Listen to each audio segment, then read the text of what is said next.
मैं तो तड़फ रहा हूँ कि आप लोगों को इतना ऊर्जा ईश्वर देकर भेजा, इवन ईश्वर स्वयं आपके अंदर समाहित हो गया, फिर भी आप ईश्वर प्राप्ति, ईश्वर प्राप्ति, ईश्वर प्राप्ति, भगवान प्राप्ति। अरे भगवान और ईश्वर क्या है, पहले इसको तो समझे।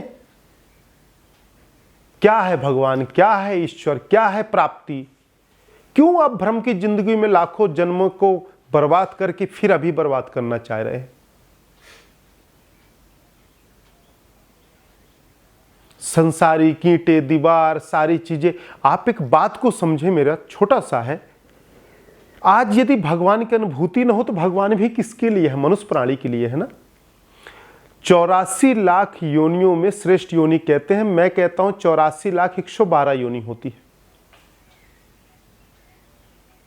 वह 12 योनि देवत्वों की योनियां होती हैं, जिसमें हमारे शरीर में मल मूत्र गंदगी ये सारी चीजें नहीं बनती हैं। तो 84 लाख योनियों में सोने को, मुद्रा को, नवरत्न को, भगवान को, प्रकृति को, वातावरण को समझने की बुद्धि किसके पास है? मनुष्य प्राणी के पास है। इसके अलावा हर जीव योनियों को, किसी का दांत बड़ा, किसी का नाखून बड़ा, किसी की चमड़ी मजबूत, तो किसी की खीस, तो किसी के सींग, तो किसी के पंजा, प्रकृति ने रक्षा करने के लिए ईश्वर ने हर अलग अलग एक अंग दिया है शस्त्र के रूप में। मनुष्य को क्या दिया है? बुद्धि। अब बुद्धि से मनुष्य ने सब पर विजय प्राप्त किया, परंतु स्वयं पर विजय प्राप्त नहीं कर पाया। हम बुद्धि में फंस गए, उलझ गए।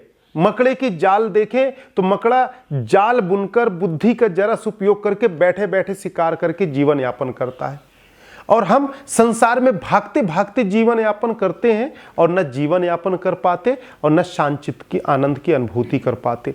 इतनी शक्तियों के होते हुए, इतनी चेतना के बावजूद भी हम अज्ञानता में बस हैं। अज्ञान नहीं है, अज्ञानता वश माया जाल में फंसे हैं। इस माया जाल के पर्दे को तोड़ो और आनंदमय जिंदगी को जियो।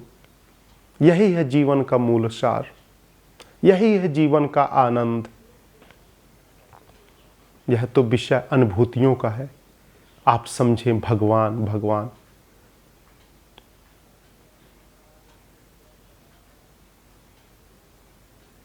कर्म की दुनिया के बाद जो अनुभूति होती है वह प्रथम भगवान की होती है। भगवान की आकृति जब प्रकाश में विलीन होता है तो ईश्वरत्व की अनुभूति है, और जब ईश्वरत्व को हम अंदर देखते हैं तो यह हमारा समस्त शरीर काया के अंदर ही ईश्वरत्व है। मैं ही ईश्वर मैं हूँ, मेरे अंदर ही ईश्वर की अनुभूति है। यह शब्दों का विषय नहीं, अनुभूति का विषय है। आप लोग कर कर देखें, अवश्य आप लोगों को प्राप्ति होगी। बाहरी दुनिया में दृष्टि को इतना फंसा दिए हैं कि अंदर झांकने का भी आप लोगों को समय नहीं है।